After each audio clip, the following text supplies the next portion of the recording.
Hello guys, देखो आज हम इसी का सेकंड पार्ट पढ़ेंगे। अधिगम या सीखने को प्रभावित करने वाले महत्वपूर्ण कारक कौन कौन से हैं। इसका सेकंड पॉइंट पढ़ेंगे, कार्य संबंधी कारक और विधि संबंधी कारक।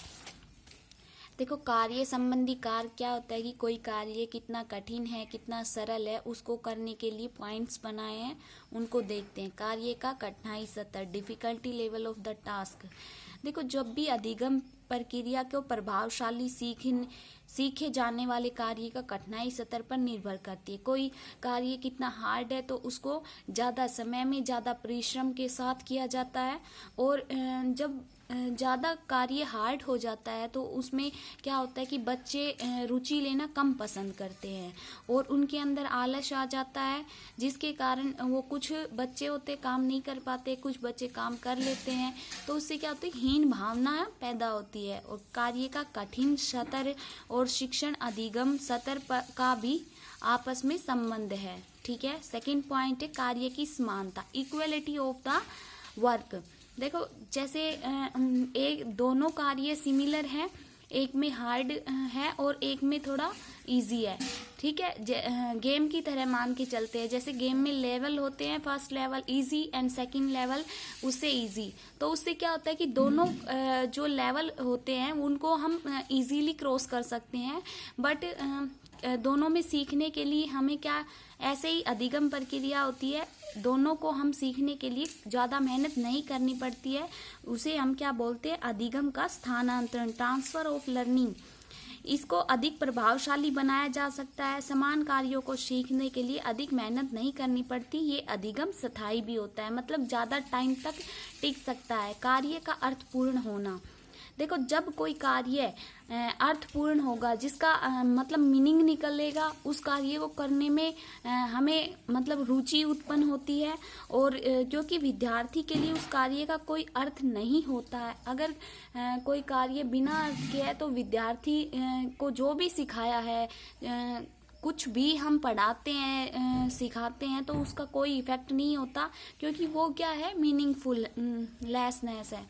ठीक है। फोर्थ पॉइंट है कार्य की रोचकता तथा अरोचकता, की कार्य में कितनी रुचि है और कितनी अरुचि है। देखो, कार्य यह देखा गया है कि कार्य करने या सीखने के लिए कोई कठिनाई नहीं होती है, उसे शीघ्रता से सीखा जा सकता है तथा वह रोचक कार्य अधिक लंबे समय तक याद रखा जाता है। देखो, कुछ चीज़ें ऐसी होती है, जो चीज़ हम देखते हैं वो हमें याद रहती है, और बुक्स के थ्रू हम पढ़ते हैं तो वो इजीली याद नहीं हो पाती है। ठीक है। तो हमें कार्य को रोचक बनाने के लिए उसको इजी वे में फाउंडेशन करना पड़ता है, फिर हमें उसको बच्चों के सामने बताना पड़ता है, जैसे मॉडल बनाना, चार्ट्स बनाना, उसके थ्रू हम टॉपिक्स को इजीली याद कर सकते हैं। और उससे क्या होता है, हमारा विस्मृति लेवल यानी मेमोरी लेवल इंक्रीज होता है और जल्दी से हम भूल भी नहीं सकते। फोर्थ पॉइंट है कार्य की लंबाई, लेंथ ऑफ द टास्क। अधिगम कार्य, देखो, ज़्यादा अधिगम कार्य की प्रभावशीलता कार्य की लंबाई पर यही निर्भर करती है।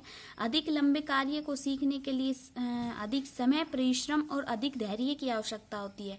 इसके विपरीत क्या होता है कि छोटा कार्य जल्दी होगा और कम परिश्रम पर होगा, कम धैर्य की उपस्थिति में सीखा जा सकता है। लंबे कार्य को देखकर बच्चों के अंदर घबराहट पैदा हो सकती है और वो सीख नहीं पाते हैं जल्दी से।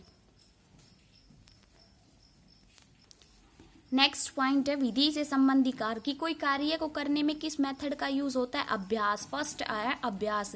जितना जिस कार्य के अंदर हम प्रैक्टिस करते हैं उतना ही क्या होता है, हमें अधिगम प्रक्रिया को स्ट्रॉन्ग बनाते हैं। हम बच्चों को गिनती, पहाड़े बहुत टाइम तक याद करने के लिए बोलते हैं, हम हर रोज कविताएं सुनते हैं, इससे अधिगम प्रक्रिया स्ट्रॉन्ग होती है। करके सीखना। देखो, स्थायी अधिगम के लिए पहले जैसे मैथ का ही सवाल ले लो, तो मैथ में जो बच्चा खुद से सवाल को सोल्व करेगा वो उसको इजीली याद रख पाएगा और ज़्यादा लंबे समय तक करेगा। तीसरा है सूझबूझ द्वारा सीखना। देखो, कुछ चीज़ें होती है जो रट के की जाती है और कुछ चीज़ें होती है जो हम सोच समझ कर करते हैं, इसको हम गेस्टलेट विधि भी कहते हैं। तो सोच समझ कर की हुई चीज़ों को हम जल्दी से भूल नहीं पाते हैं। ठीक है। ये एक पक्ष का अध्ययन किया जाता है सूझबूझ से। नंबर 4 पॉइंट है सीखने की विधि, लर्निंग मेथड।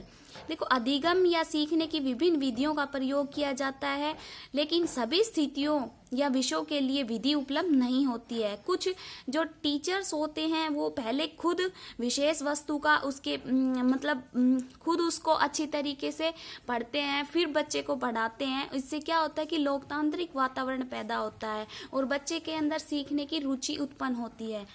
सुनना, देखो, हम किसी चीज़ को पढ़ते हैं उसके लिए हमारा माइंड ज़्यादा कंसंट्रेशन नहीं कर पाता है, लेकिन जिस चीज़ को हम सुनते हैं उससे क्या होता है कि हमारा जो माइंड है बिल्कुल कंसंट्रेट माइंड से सुनता है, और ये अधिगम प्रक्रिया को प्रभावशाली बनाने का एक मेथड है। सामयिक परीक्षाएं, टाइमली टेस्टिंग, कुछ हम सब्जेक्ट के अनुसार समय समय पे हमें क्या परीक्षाएं टेस्ट लेते रहना चाहिए बच्चों का, ताकि बच्चों के अंदर जो अधिगम का प्रभावशाली है वो स्ट्रोंग हो जाए। अधिगम प्रक्रिया को स्ट्रोंग बना सकते हैं, उसका अपनी उपलब्धियों के अनुसार अनुमान लगा सकते हैं। पॉइंट नंबर 7, पूर्ण तथा अंश विधि। देखो, किसी भी अधिगम के लिए विभिन्न विधियां एक विधि है, जो पूर्ण और अंश विधि। यह मानने जाने लगा है कि अंश विधि की अपेक्षा पूर्ण विधि अधिक प्रभावशाली होती है, क्योंकि पूर्ण विधि हम किससे जोड़ रहे हैं, अर्थपूर्ण संबंध से पैदा करता है, और अंश विधि जो मंद बुद्धि के विद्यार्थी होते हैं, पिछड़े व्यक्ति होते हैं, उनके लिए अंश विधि सफल होती है। पथ प्रदर्शन तथा संकेत, उचित मार्ग से सीखने वाली प्रक्रिया में बल मिलता है, बच्चे के समय और शक्ति की बचत होती है, आत्मविश्वास पैदा होता है, लेकिन अत्यधिक मार्गदर्शन के कारण बच्चों को अधिक आश्रित हो जाते हैं। ठीक है, ज़्यादा काम नहीं करते हैं। समय सारणी, बच्चों को समय सारणी कठिन बनानी चाहिए, लचीली होनी चाहिए, ताकि बच्चे इजीली अधिगम प्रक्रिया को सीख सके, और ये अध्यापक की सुविधा का ध्यान भी अति आवश्यक है। कठिनाई विशेषों को पीरियड पहले लगाने चाहिए। कठिन जो विषय होते हैं, जैसे मैथ हो गया, साइंस हो गया, उन विषयों के जो पीरियड्स है वो पहले लगाने चाहिए। 10th है समय का, सीखने का समय। यह भी देखा गया है कि जो सीखने का समय सबसे अच्छा समय मॉर्निंग होता है या फिर इवनिंग होता है, क्योंकि इस समय हमारा माइंड कॉन्सेंट्रेट होता है।